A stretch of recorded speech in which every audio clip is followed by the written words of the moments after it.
RMN Drama presents Kini ang akong suliran. Sa bugtong tuyo nga kami makaalagad kaninyo, among gituyo pagmugna kining maong tulumanon nga pagatambagan nila ni Dr. ni Elaine Bathan nga mutabang sa pag-iway sa mga gumunhap ug kalibo nga inyong gihambin ilabi na sa punto legal. Inisab si Dr. Rene Obra ang kaabag sa inyong suliran. Ang akong suliran. Kini ang akong suliran.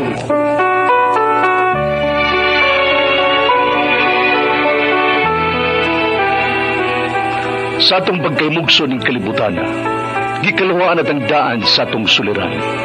Ang suliran mo'y kabahin sa itong inadlang panginabuhian. Aba na doon ay suliran nga dili mo mapasan nga ikaw ra. Nagkinahanglan kag katabang aron sa pagsulbad ni ini. Nagkinahanglan kag kahayag na mo'y mulandag sa imong unahuna. Ug tungod ni ini, natawag kini nga atong tulumanon nga naguluhan. Kini ang akong suliran. Kini ang akong suliran. Mga minugbong duwa nga matapos lang sa usa ka hugna. Mga kinutlog gikan sa mga suwat sa mga minahal namong tigpaminaw. Busa kung aduna kamoy suliran nga naggumon karon sa inyong galamhan. Suwata ka na ug ipadala ning atong tulumanon. Kini ang akong suliran. Aron kabuhatan ka na og duwa sa kahanginan ug pagatambagan sa mga bulawanong hunahuna. Kini ang akong suliran. Kini ang akong suliran. Sinumat ni Teresa Tirul Soria, ubos sa direksyon ni Ingrid Miss Ivy Tudaso. Dalit kaninyo sa RMN Drama.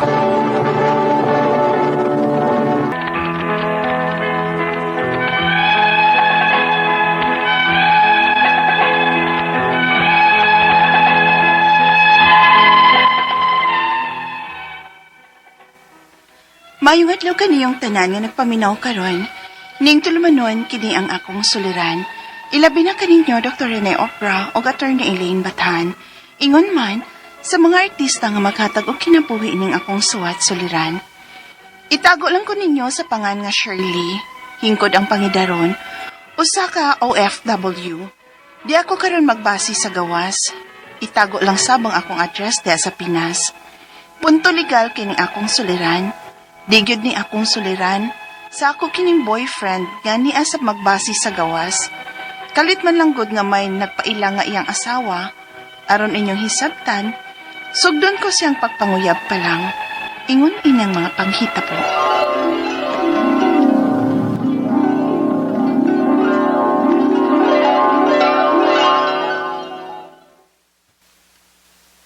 Sugtan na lagi ko siya. Tiyara naman sab. Pila na ko kabuan nga nanguyab ni mo. Ngita ko glain ron. Unsa? Uy, pangito! Bitaw eh. Bitaw si seryoso ko ni mo. May mong inipauli na ako sa kuan, inipauli na to sa Pilipinas. Magpakasaladayon ta. Hala no? Nagduha-duha pa mga ni kog sugot ni mo, nya pakasal na naghisgutan ni mo. Aron nga makaingon ka nga seryoso ko. Law mo sila itong papanghapawa ah. Lisod makitugkaron. Nawi. Siya ba di mong gididaan ako? Nga nung nadwa-duha ka pamangkit sa pagsugot na ako? Ano man? Yun ana na bagi ko kasalbahis? Di man gud sa inon ana. Di pa lang gud ko suhito ni mo. Basta nun yag, minyo kas inyo. Lano? Gabi. Sa katawanan. Katawanan yun. Single pa yung taon ko siya eh. Noon sa mga eh. Okay, sige. Ang matuo ka. Ha? I-message ning akong mama. Oh. Okay, ning akong mga igsoon. Pangutan na. Minyo ba ko? Ha? Tagaan ka sila mga numero. O sila mga FB accounts. I-chat. Pangutan ako. May asawa ba ko? Kenji.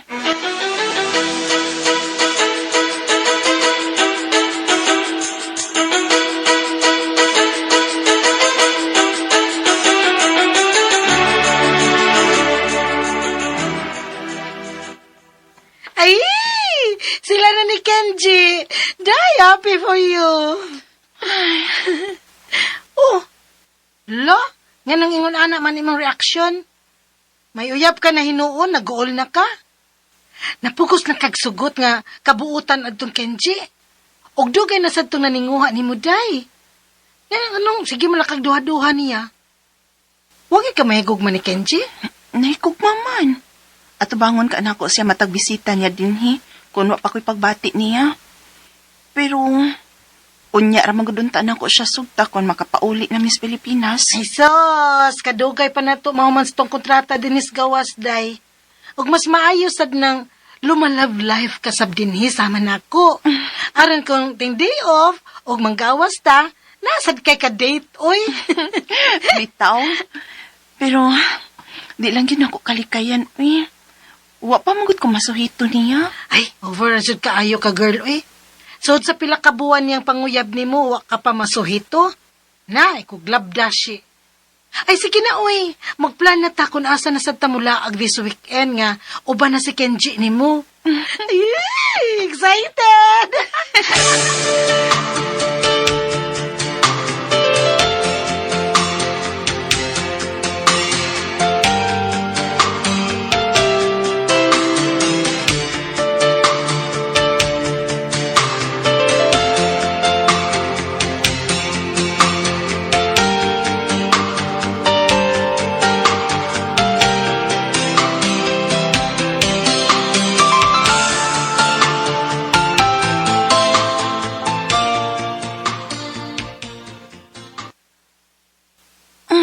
Taod-taod naman di ko wa maka-check sa akong mga message request sa Messenger. Saon nabisi masabgot ko sa among mga date ni Kenji. Sukad lang mi nagkauyab.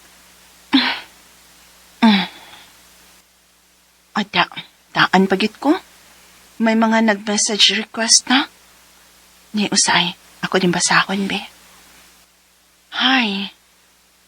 I saw your post sa FB with my husband. Ha? Unsa ni? Saag lang ka ni nga message? O para ako, kid ni?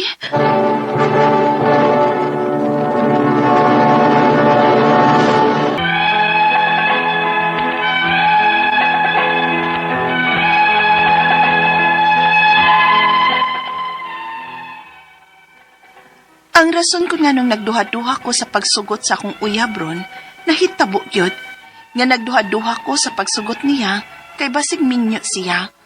Wagit ko magtuoan kay misugot bayang akong boyfriend nga i-post na ko sa FB ang among mga laag diri sa gawas. Unya, kalit lang nga may PM na ko nga asawa siya sa akong uyab. Unya, gusto gid ko sa akong pagduda, di ba? Paminawas ako si. Let me explain. Unsa pa may explain ni mo, Ana? Nag-send naman siya na ako sa inyong marriage contract. Uy, akong gistalk na ang girl. May duha naman day mo ka, anak. Di na ako mga anak ko eh. So, niyang ka nagit ka. Nga asawa gid lagi ni mo siya. Ingon ini si. Paminawas ako. Sultihan ti ka sa tanan. Paminawas sa intahon ko. Mauni ang nahitabo.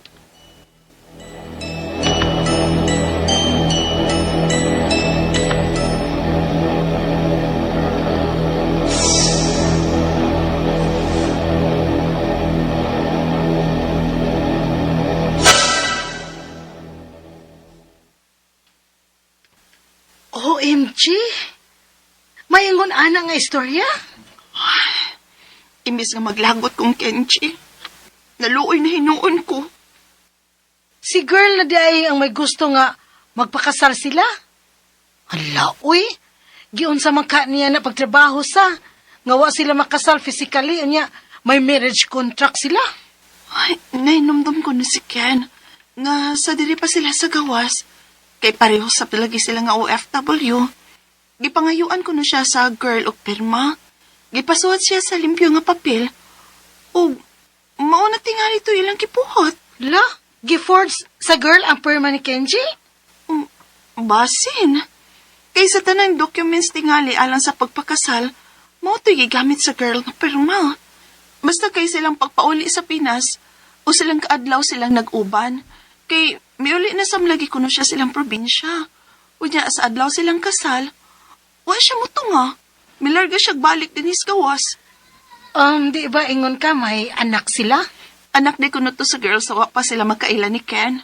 So, pinaangkan da yung girl. Yes. Og nahibaw man kuno daan si Ken nga may anak na siyang duha dihang nagkauyab pa sila. Ala, oy, pero Cheryl, magkinahanglan ta og dugang ebidensya kung nagsulti ba sa tinuod ng imong uyab. Ha? Uunsay buti mo ipasabot, Mildred? Mangstok ta. Og magpakisayod ta kung tinuod ba gyud nga wa mo to nga si Kenji sa ilang kasal. Ha? Pangayuin ang bayhana og picture sa ilang kasal. Ha?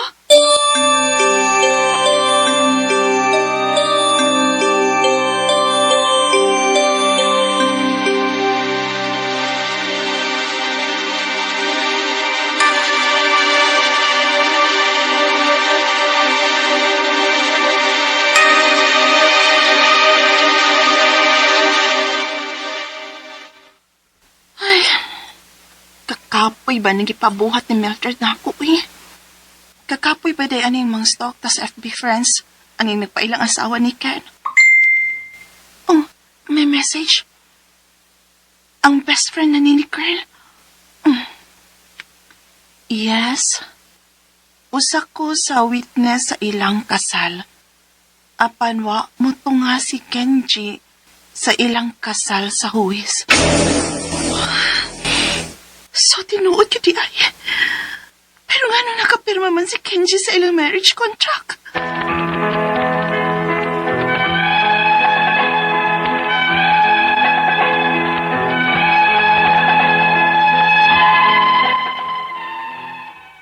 Amo na kinigisubay sa PSA ug naagi record nga kasado na sila. Nagkakuha mi og kopya sa ilang marriage contract. Ang ako mga pangutana mo kining masunod. Unang pangutana, wa mo to nga ang akong uyab sa kasal nila sa iyang ex sa huwis. Pero, unsa man ka ang pagkahitabua nga may marriage contract man sila o may perma pa ang akong uyab? Ikaduhang pangutana, nahinumdum ko no ang akong uyab nga gipangayuan siya og perma siyang uyab sa una nga gipasuwat lang sa limpyo nga papel. Gi-forge ka nila ang perma sa akong uyab?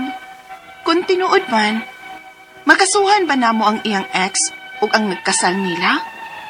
Ikatulong pangutana, amo na ning nasubay sa PSA na agyoy record nga kasado sila.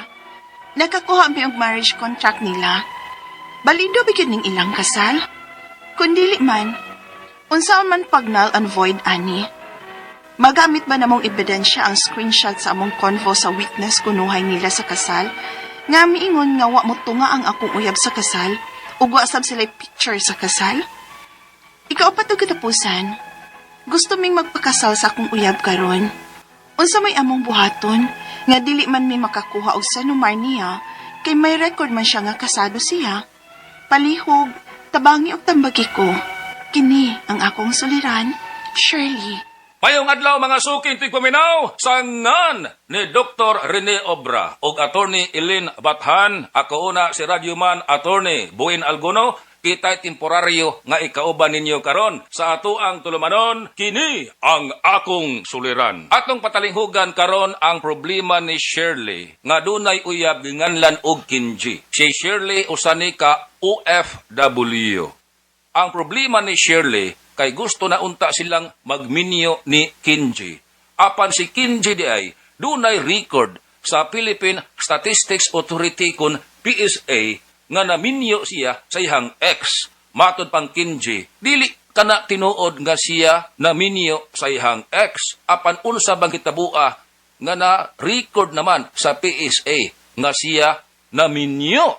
Atong anam-anamon dayon og tubag ang mga pangutana ni Shirley. Una, wa mo tunga ang akong uyab sa kasal nila siyang ex sa huwis. Pero unsa man nga panghitabo, nga may marriage contract man sila, ug may pirma pa ang akong uyab. Okay, ug tinuod man gani kanang imong giingon Shirley, nga si Kenji, wa katunga atol sa kasal, invalid ang kaminyoon. Atong timan-an, nga ang family code nagdiktar, nagmando, nga kabahin sa gitawag og essential requisite sa pagminyo. Kanang gitawag og consent of the contracting parties.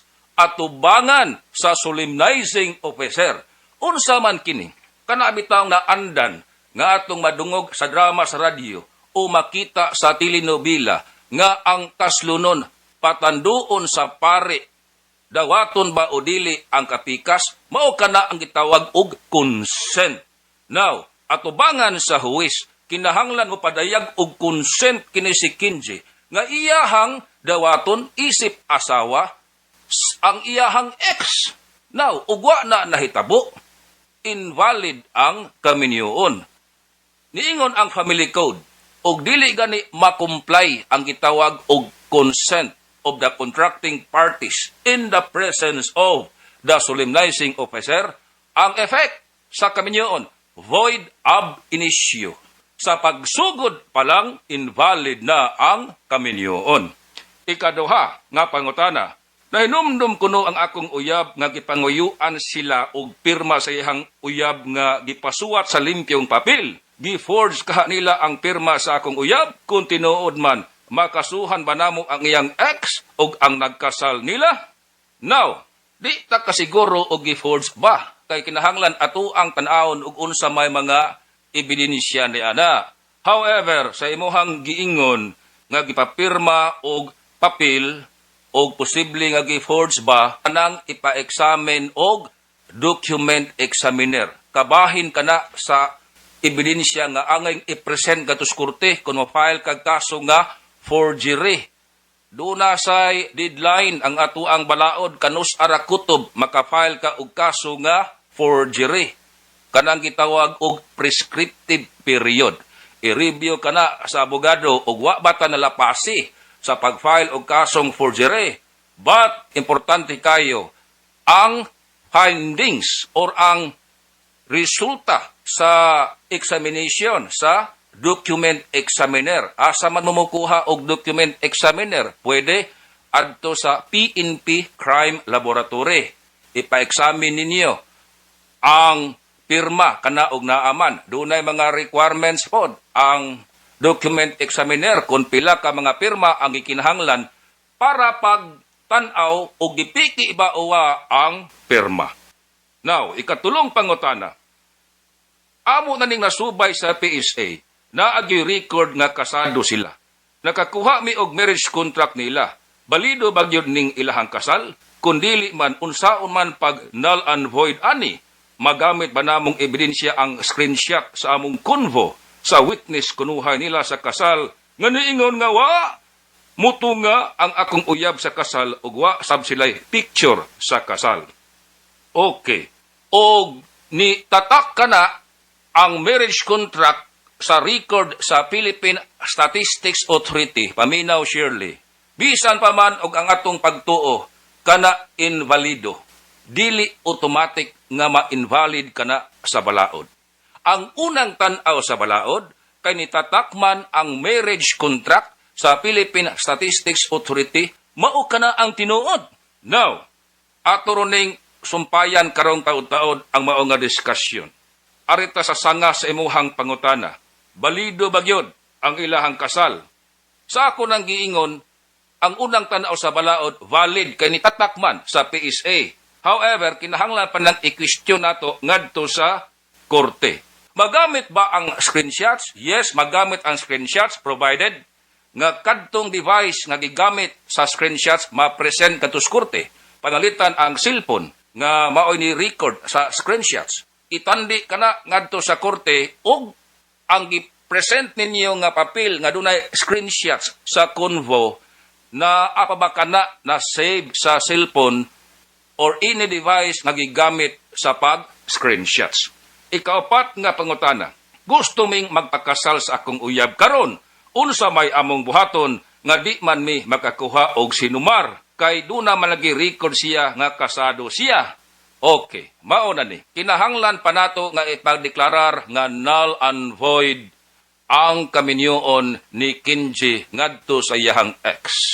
Sa gikaingon na nako Shirley, dili automatic ha nga abi kay nagtuo ta nga invalido ang kasal, mao na di pagyud mo makaminyo karon ni Kenji. Hangtod nga ideklarar sa korte nga null and void ang kaminyoon. Unsa may pamaagi? natural mukuha gyud kamo og abogado nga mo file og kaso ngadto sa korte, ipadeklarar nga dunay depekto ang kaminyoon og ang kaso nga i-file gitawag og nullity of marriage. Dili annulment ha. Dili annulment. Lahi ng mga basihanas annulment. Ang i-file nga kaso, nullity of marriage. Now, unsay basihan? Ang essential requisite sa kaminyoon, wa na comply. Ang consent o ang pagtugot sa contracting parties nga angeng himuon at tubangan gayod sa solemnizing officer, kinahanglang i-comply. Wa na ma-comply ang kaminyoon, null and void, apan kinahanglan kita og approval sa korte. Unya na mo makasal ni Kenji og i-grant sa korte ang kaso nga i-file, unsay tawag, dili annulment, nullity of marriage. Nganong nullity of marriage? Ipabaliwa ang kaminyoon tungod kay wa nakakumply sa essential requisite ang contracting parties panahon sa pagminyo. Now, og dunay desisyon sa korte, ipada ka na ngadto sa Philippine Statistics Authority nga nag-grant sa inyong hangyo nga ideklarar nga null and void ang kaminyoon. Og naa na usa pa mo makaminyo din ha Shirley. So karon huwat-huwat una mo akong balikon mukuha gyud kamo og abogado para mo file og kaso nga nullity of marriage ngadto sa korte. Di pa gani tugtan sa korte ang inyong kaso ayaw sa mo pagminyo. Ngano ang consequence ana og magminyo mo nga wa pay approval sa korte ang inyong gipangayo nga nullity of marriage, ma-charge kamo og kaso nga bigamy. Dugang problema na. Okay. To recap, gamay lang nga recap. Bisan pa man og sa ato ang tan-aw, ang nitatak dinha sa Philippine Statistics Authority dili mao sa mapananglitan dili tinuod nga kasado kana si Kenji ngadto siyang ex ang unang tan-aw sa balaod. Mao kanay tinuod. Pwede na natong iribat. Pwede ka na natong pamatud-an nga dili tinuod.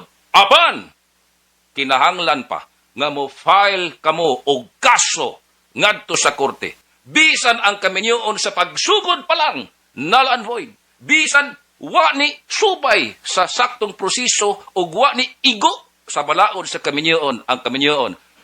The fact nga ni exist ang dokumento o ni tatak sa Philippine Statistics Authority, doon na gitawag og presumption of validity ug unsa may nasuwat dinha sa Philippine Statistics Authority.